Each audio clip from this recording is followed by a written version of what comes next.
നിന്റെ ഫ്രണ്ട് അങ്ങനെ ചെയ്യുമ്പോ തടയണമെന്ന് അറിയില്ല നിനക്ക്? ഞാൻ എങ്ങനെ തടയാനാ സാറ്? അവൻ കാറി കയറിയപ്പോൾ ഞാൻ കാര്യം പറഞ്ഞേ ചെയ്തത് തെറ്റായി പോയെന്ന് അപ്പോഴേ ഞാൻ അവനോട് പറഞ്ഞു. അങ്ങനെ ഒരു കാര്യം നടന്നോ ഉടനെ പോലീസിൽ അറിയിക്കണമെന്ന് അറിയില്ല നിനക്ക്? എന്റെ ഫ്രണ്ടിനെ പോലീസിന് അങ്ങനെ ഒറ്റ കൊടുക്കാൻ പറ്റുമോ സാറ്?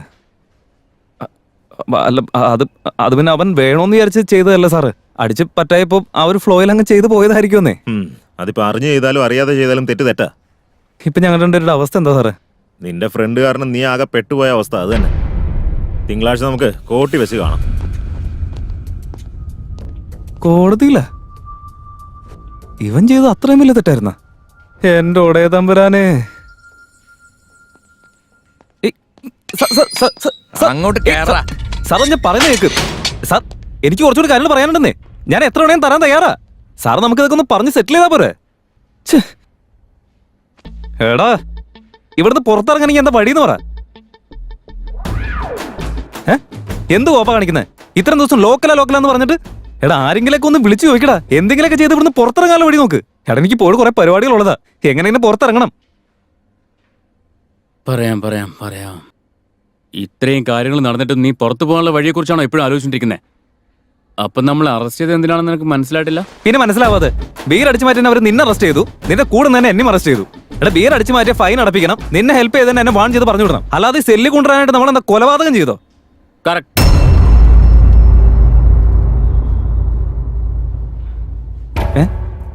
എന്താ കറക്റ്റാന്ന്? എന്ത് കറക്റ്റാന്ന്? ഇപ്പഴാ കറക്റ്റ് കാര്യത്തിലേക്ക് നീ വന്ന. എന്ത് കറക്റ്റാ? നീ കാര്യം തെളിച്ചു പറ. നമ്മളെ അറസ്റ്റ് ചെയ്തേക്കുന്ന 3G സ്കാം മോഷണ കേസിൽ നല്ല മോനെ 4G സ്കാം മർഡർ കേസിലാ. എന്റെ ദൈവമേ, മർഡർ കേസോ? മർഡർ എന്ന് പറഞ്ഞ എവിടെ? ആരുടെ മർഡർ? എന്റെ ദൈവമേ, എന്റെ പൊന്നു സാറേ, ഞങ്ങൾ മർഡർ ഒന്നും ചെയ്തിട്ടില്ല. എനിക്ക് ഒന്നും അറിയാം. എടാ ആരെ കൊന്ന കാര്യം? ആരുടെ മർഡർ? നീ ആരെ കൊന്ന ഒന്ന് പറഞ്ഞാടാ. ഒന്ന് അടങ്ങി. ഞാൻ പറയുന്ന സമാധാനമായിട്ട് കേക്ക്. ഇപ്പോ ഒരു പോലീസുകാരൻ വിളിച്ചു. എന്തിനാ ചെയ്തതെന്ന് ചോദിച്ചു. ചെയ്തോന്ന് ചോദിച്ചാ ബിയറിന്റെ കാര്യം വിചാരിച്ച മർഡറാണെന്ന് എനിക്കറിയോ? നീ പറ, നീ തന്നെ ഒന്ന് ആലോചിച്ച് നോക്കി. എന്നിട്ട് നീ തന്നെ മറുപടി പറയും. എന്റെ പൊന്ന് സാറേ, ഇവന്റെ മർഡർ എന്നൊക്കെ പറഞ്ഞു എനിക്കൊന്നും അറിയില്ല സാറേ. സത്യം പറയുന്നത് സാർ, എനിക്ക് മർഡറായിട്ട് ഒരു ബന്ധമില്ല. സത്യമാ സാറേ, എനിക്ക് ഇവനായിട്ട് യാതൊരു ബന്ധമില്ല. ഞാൻ വെറും ബാങ്കിലെ ജോലിക്കാരനാ. എനിക്ക് ഇവനെ അറിയത്തുകൂടിയില്ല. ഞാൻ ഒരു തെറ്റ് ചെയ്തിട്ടില്ല. ഇതായിട്ട് എനിക്ക് ഒരു ബന്ധമില്ല സാറേ. എന്റെ പൊന്ന് സാറേ, പറയുന്നതൊക്കെ വെറുതെ കളിക്കല്ലേ. അളിയ എന്റെ പൊന്നളിയ, എടാ എന്നെ പുറത്തിറക്കടാ. എനിക്ക് പോയിട്ട് വരെ കുറെ കാര്യങ്ങളുള്ളതാ. ഒന്ന് പറഞ്ഞ് മനസ്സിലാക്കടാ വരെ. നിന്റെ ഇൻഫ്ലുവൻസ് ഒക്കെ വെച്ചിട്ട് ആരെങ്കിലും ഒന്ന് ഫോൺ വിളിക്കാം. നീ ലോക്കൽ എന്നല്ല പറഞ്ഞ, ഒന്ന് ഫോൺ വിളിച്ച് നോക്കണം പ്ലീസ്. ട്രംപിനെ വിളിക്കട്ടെ? ട്രംപിനെ? എടാ എന്തുവാടാ? എടാ നീ വെറുതെ കളിക്കല്ലേട്ടാ. എനിക്ക് ഒരുപാട് കാര്യങ്ങൾ ചെയ്യാനുണ്ട്. ജീവിച്ച് കൊതി തന്നിട്ടില്ല എനിക്ക്. പ്ലീസ് ഡാ. എടാ എന്തെങ്കിലും ഒന്ന് ചെയ്യ്. എല്ലാം ശരിയാക്കാം സാറേ. ഒരു മർഡർ ചെയ്തു വന്ന എന്നെയും എനിക്ക് സപ്പോർട്ട് ചെയ്ത ഇവനെയും പോലീസുകാരെ പിടിച്ച് ജയിലിലിട്ടു. എടാ അളിയ എന്റെ പൊന്നളിയ, എടാ ബാങ്കിൽ ജോലി പോടാ. അവിടെയാണെങ്കിൽ ഇൻസ്പെക്ഷൻ നടന്നുകൊണ്ടിരിക്കുക. എന്നെ ഒന്ന് ഇവിടുന്ന് ഇറക്കടാ. വിടാനാ? എങ്ങനെ വിടാനാ?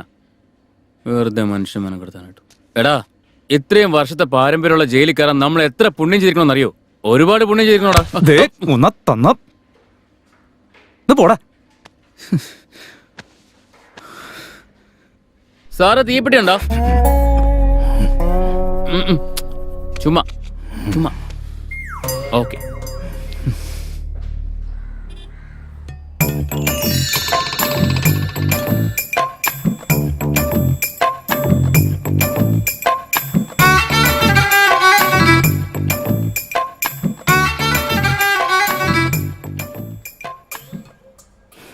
വേറെ വഴിയില്ല അളിയ. വരുന്ന 2 ദിവസത്തിനുള്ളിൽ നമ്മൾ കോടതി കയറും. അതിനു മുമ്പ് നല്ലൊരു വക്കീലിനെ സെറ്റാക്കണം. ഞാനും അതേക്കുറിച്ചാണ് ആലോചിക്കുന്നത്. നാട്ടിൽ അതിന് മാത്രം നല്ല വക്കീലേതാ ഉള്ളേ? ബ്ലാക്കിൽ ടിക്കറ്റ് വിൽക്കുന്നവരെ അറിയാം, ബിവറേജുകാരെ അറിയാം. എടാ എന്റെ പെണ്ണ് ലോയ പഠിക്കുന്നത്. അവളെ ഒന്ന് വിളിച്ചു പറഞ്ഞാൽ മതി. അവൾ നമ്മളെ ഹെൽപ്പ് ചെയ്യുന്നത്. ഫോൺ എടുക്ക്. എന്റെ ഉടനെ ഫോണ് സ്റ്റേഷനിൽ കൊണ്ടുവന്ന ഉടനെ. അയ്യോ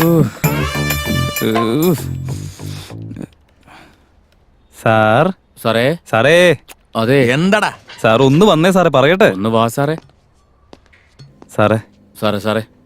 സാറേ എന്നടാ കാര്യം? എന്താ പ്രശ്നമൊന്നുമില്ല അല്ല സാറ്, ഞങ്ങളുടെ ഫോൺ ഒന്ന് തരാൻ പറ്റുമോ? അതിന് ചെലവുണ്ടല്ലോ. ഒരു കോളിന് 500. സാർ ഞങ്ങളുടെ ഫോണിൽ ഔട്ട് ഗോയിങ് ഫ്രീയാ സാർ. നിന്റെ സെല്ലിന് ഓഫർ ഉണ്ടാവും, പക്ഷെ ഈ സെല്ലിനകത്ത് നിൽക്കുമ്പോ ഓഫർ ഇല്ല. Sir please sir. ഓഫർ വേണോ വേണ്ടയോ? സാറേ എനിക്ക് ക്യാഷ് വേണമെങ്കിൽ ATM പോയി എടുക്കണോന്നേ. നീ ഒന്നും മിണ്ടായിരുന്നു പ്രാന്തേറ്റൻ. സാറേ ക്യാഷ് ഒക്കെ ATM ഞാൻ പിന്നെ എടുത്തു തരാം. ആഹാ, പേടിഎം കരോ. കൊടുത്തേക്കാടാ, നമുക്ക് വേറെ വഴിയൊന്നുമില്ല. ഇങ്ങത്താ സാറേ, ഞാൻ ഇപ്പൊ തന്നെ ഇട്ട് തരാം പ്ലീസ്. ആ വേഗം താങ്ക് യു സാറേ. സാറേ അടങ്ങടാ, ആദ്യം പൈസ വരട്ടെ.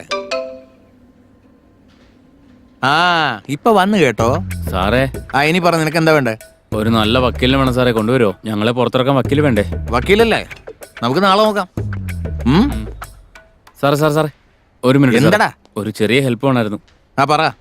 സാറേ ഇവിടെ നിന്ന് ആരെങ്കിലും ഒന്ന് അയച്ചിട്ടേ 10 രൂപയുടെ പാരച്യൂട്ടിന് വെളിച്ചെണ്ണ ഇട്ടില്ലേ, ഉവ്വ. അതൊന്ന് വാങ്ങി തരുമോ? പാരച്യൂട്ടിന്റെ വെളിച്ചെണ്ണ വെളിച്ചെണ്ണ കഴിഞ്ഞിട്ട് മുടി കൊഴിഞ്ഞു പോകാം സാറേ. നോക്കി എവിടെ നോക്കട്ടെ. പാരച്യൂട്ട് അല്ലേ? സാർ, ഇവിടുത്തെ സാർ, പോലീസുകാരൊക്കെ നിനക്ക് സാർ, പാരച്യൂട്ട് വാങ്ങാൻ നിൽക്കുന്നവരാണോ? ആണടാ, പാരച്യൂട്ട് ഞാൻ വാങ്ങുന്നുണ്ട്. ഇതുമ്പോ ശരിക്കും അങ്ങ് തേച്ചിട്ടേ നിന്റെ മുടി ഞാൻ ശരിയാക്കി തരാം. ഓട മരമാക്രി. എന്താടാ?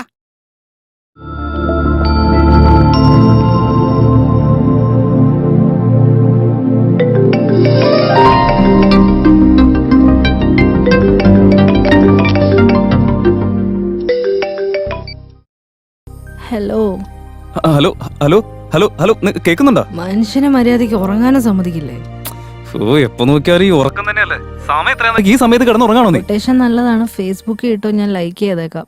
ഫേസ്ബുക്ക് ഒക്കെ പിന്നെ നോക്കാം. ഇപ്പൊ എന്റെ ഫേസ് പേപ്പറിൽ വരുന്ന അവസ്ഥയായിരിക്കാം. എന്താ പേപ്പറിലോ? അല്ല നീ ഇപ്പൊ എവിടെയാ? ഞാനാ പോലീസ് സ്റ്റേഷനില്. പോലീസ് സ്റ്റേഷനിലോ? അവിടെ എന്താ പരിപാടി? അത് പിന്നെ വെറുതെ ഇരുന്ന് ബോറടിച്ചപ്പോ മർഡർ കേസിൽ എന്താ മർഡർ കേസോ? എടി അത് പറയാനല്ല ഞാനിപ്പോ വിളിച്ചത്. മർഡർ കേസിലൊക്കെ നീ എങ്ങനെ പെട്ടു? നിനക്കെന്താ ബോധമില്ലേ? ബോധമില്ലാത്തോണ്ടല്ലേ ഈ കേസിൽ പെട്ടുപോയെ. അതിന് മാത്രം കുടിക്കേണ്ട ആവശ്യം ഉണ്ടായിരുന്നോ? അയ്യോ എന്റെ ദൈവമേ, നീ ഇങ്ങനെ ക്രോസ് എക്സാമിൻ ചെയ്ത് വെറുപ്പിക്കല്ല. ഇപ്പൊ സംസാരിക്കാൻ പറ്റുന്ന അവസ്ഥയല്ല. നീ പെട്ടെന്ന് ഇങ്ങോട്ടേക്ക് പോയോ? ഓക്കെ ഡോണ്ട് വറി, ഞാൻ പെട്ടെന്ന് വന്നേക്കാം. നീ ഏത് പോലീസ് സ്റ്റേഷനിലാ ഉള്ളത്? ആ ഡീറ്റെയിൽസ് ഒക്കെ ഞാൻ നിന്റെ വാട്സാപ്പിൽ ഇട്ടേക്കാം. നീ എത്ര പെട്ടെന്ന് ബെയിലിന് അപ്ലൈ ചെയ്തിട്ട് ഞങ്ങൾ പുറത്തിറക്കാൻ നോക്കാം. അതൊന്നും എന്നെ കൊണ്ട് പറ്റില്ല. എന്താ? ഞാൻ LLB സ്റ്റുഡന്റ് മാത്രം. കോഴ്സ് കഴിയാതെ ബെയിലിൽ അപ്ലൈ ചെയ്യാൻ പറ്റില്ല. നിന്റെ കോഴ്സ് കഴിയുന്ന ഒരുപാട് കിടക്കാനൊന്നും പറ്റില്ല. എടാ മണ്ട, എന്റെ അങ്കിൾ ഒരു ഫേമസ് ലോയറാ. ഞാൻ അദ്ദേഹത്തോട് സംസാരിക്കാം. ആള് വന്ന് നിന്റെ ബെയിലിന് അപ്ലൈ ചെയ്തോളും. ഓ സൂപ്പർ. എന്നാ പിന്നെ നിങ്ങൾ രണ്ടുപേരും എത്രയും പെട്ടെന്ന് ഇങ്ങോട്ടേക്ക് പോര്. ഞാൻ വരാം, നീ ടെൻഷൻ അടിക്കണ്ട, സമാധാനിക്ക്.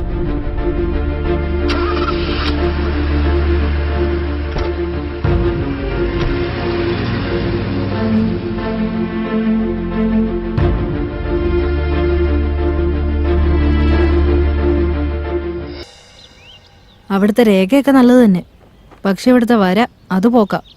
ശരിയല്ലേ?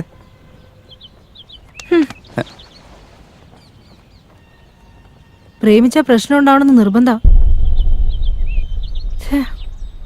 ഇപ്പൊ എന്താ ചെയ്യേണ്ടെന്നൊരു പിടിയില്ല. അല്ല ഇതിന് മാത്രം ടെൻഷൻ അടിക്കാൻ ഇപ്പൊ എന്താ സംഭവിച്ചേ? അച്ഛൻ ഓരോ ദിവസവും എന്നെ ഓരോ പയ്യന്മാരെ കാണിച്ചോണ്ടിരിക്കുക. പക്ഷെ നിന്റെ ഫോട്ടോ ഇപ്പൊ കാണിക്കുന്ന ഒരു ഐഡിയ ഇല്ല. ശരി, എന്നാ പിന്നെ നിന്റെ അച്ഛൻ്റെ അടുത്ത് നമ്മുടെ കാര്യം സംസാരിച്ചാ പോരെ? അയ്യോ, എനിക്കാ റിസ്ക് എടുക്കാൻ വയ്യ. നിനക്ക് എന്റെ ഡാഡിനെ കുറിച്ച് അറിയാത്തോണ്ടാ. ഏത് സമയത്ത് എങ്ങനെ റിയാക്ട് ചെയ്യുമെന്ന് പറയാൻ പറ്റില്ല നമുക്ക്. അല്ല, നമ്മുടെ ഫ്രണ്ട്സിന്റെ കാര്യമൊക്കെ നീ മറന്നുപോയോ? രാകേഷ് രേവതി തമ്മിൽ എത്ര ഇഷ്ടമായിരുന്നു. വീട്ടിൽ ചെന്ന് പറഞ്ഞപ്പോ എന്തായി? അവിടെ ആകെ പ്രശ്നമായി വേറെ ഒരുത്തനോടെ കെട്ടിച്ചു വിട്ടു. നമ്മുടെ ബാലു സ്വപ്ന പേരൻസ് സമ്മതിക്കാത്തോണ്ട് വീട്ടിൽ നിന്നിറങ്ങി എവിടെ പോയി സൂസൈഡ് ചെയ്തു. അങ്ങനെ ഒരു അവസ്ഥ നമ്മുടെ കാര്യത്തിൽ സംഭവിക്കരുത്. ഏയ് കീർത്തി, എന്താടി ഇത് കൊച്ചു പിള്ളേരെ പോലെ? കീർത്തി, നമ്മൾ ഒരിക്കലും പിരിയാൻ പോകുന്നില്ല. പ്രോമിസ്. നമ്മൾ തമ്മിൽ പിരിയാതിരിക്കാൻ ഇപ്പൊ എന്താ ചെയ്യാ? അതിനൊരേ ഒരു വഴി മാത്രമേ ഉള്ളൂ. നമ്മൾ തമ്മിൽ ഒന്നിക്കണം.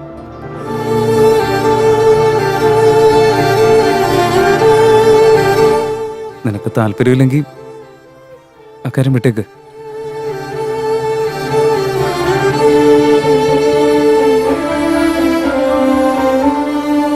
സാർ എന്താ? വക്കീലിനെ കുറിച്ച് അന്വേഷിക്കാന്ന് പറഞ്ഞിട്ട് എന്തായി സാർ? ഈ കേസിൽ കുറ്റവാളികൾക്ക് വേണ്ടി വാദിക്കാൻ ഒരു വക്കീലിനും താല്പര്യമില്ല. ഞാൻ എന്ത് ചെയ്യാനാ? നിങ്ങളുടെ കാര്യം പോക്കാം മക്കളെ. ലോക്കലായിരുന്നിട്ട് എന്ത് കാര്യം? ഒരൊറ്റ ലോക്കൽ പോലും സഹായിക്കുന്നില്ലല്ലോ. നന്ദിയില്ലാത്തവന്മാര്. ഇത്തരം പ്രശ്നങ്ങൾക്കിടെ വെറുതെ ഇതിൽ പോയി ചാടി എന്തിനാ? അല്ല, നീ എന്തിനാ ഇവിടെ വന്നത്? നിന്നോട് ഞാൻ അപ്പഴേ പറഞ്ഞതല്ലേ ഓഫീസിന്റെ കാര്യത്തിന് വന്നതാണെന്ന്. അതാ ചോദിച്ച ഓഫീസ് കാര്യം എന്താന്ന്? കാട്രാ സിംഗ് എന്നൊരു ക്ലയന്റ് ഹോട്ടൽ ലോൺ അപ്ലൈ ചെയ്തിട്ടുണ്ടായിരുന്നു. ആ ഡീറ്റെയിൽസ് ആണ് ഈ ഹെഡ് ഓഫീസിലേക്ക് പോയെ. അത് ഇൻസ്പെക്ട് ചെയ്യാനായിട്ട് ഞാൻ അവരെ കാണാൻ വേണ്ടിയിട്ട് ഇവിടേക്ക് വന്നത്. എന്നിട്ട് അവരെ നീ കണ്ടോ? കാണാൻ പറ്റിയില്ല. ഇനി കാണാനും പറ്റത്തില്ല. എന്താ, നാട്ടിലില്ലേ? ജീവനോടെ ഇല്ല. വാട്ട്? അവൻ ചത്തന്റെ പേരിൽ നമ്മൾ ജയിലിൽ കിടക്കുന്നേ. അപ്പൊ നമ്മൾ പോയ ദാവ കാട്രാ സിംഗിന്റെ ആയിരുന്നു. Oh shit. ഇനിയിപ്പോ എന്താ ചെയ്യാ? നിന്നെ ആദ്യം ഈ കോർട്ട് ഫോർമാലിറ്റീസ് ഒക്കെ ഫിനിഷ് ചെയ്ത് ഈ മർഡർ കേസായിട്ട് നിങ്ങൾക്ക് ബന്ധമില്ലെന്ന് പെറ്റീഷൻ ഫയൽ ചെയ്യണം. പക്ഷെ ലോയർ, ഞാൻ അങ്കിളിനോട് പറഞ്ഞിട്ടുണ്ട്, ഇതിന്റെ കാര്യം ഓർത്ത് നീ പേടിക്കണ്ട. നിന്റെ അങ്കിൾ ഓക്കെ ആണോ? ഒരു തവണ നീ എന്റെ അങ്കിളിനെ കണ്ടു കഴിഞ്ഞാൽ ലൈഫിൽ പിന്നെ നീ മറക്കില്ല. ഇപ്പൊ നിന്റെ അങ്കിൾ എവിടെയാ?